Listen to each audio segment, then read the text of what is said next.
di ba? Pag nagkaanak ka, siyempre malulasa ka. Impawin natin yung sarili mo. Basta yung gumawa ka ng paraan, gano'n eh. Nagkaanak ka, tapos basta huwag mo lang i-ano sa kanya na, baka magpapay ka na, gano'n. Kasi nakakasawa din yun sa surprise ka, di ba? Saka huwag mo lang gawain ng asawa mo kasi nakakasabili. Kasi nagtatrabaho sa pamilya. Lagi sa inaalagaan. Ang dami na doon sa amat natin. Patukan, sabi ko, makain kayo ng ano sa tatuan. Kaya anong gift nila?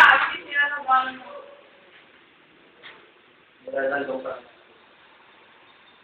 Pwede ko din ito ay. Di ba na nagdakot niya yung gift dyan? Nagdakot. Sabi ng mga ano dito. Adinet po. So, kung ano si Papa Jack, saan station siya? Yan niyo, yung Papa Jack. Saan mo rin? Bakit ako pupunta mo? Hindi. Maganda kasi siya mag-advise.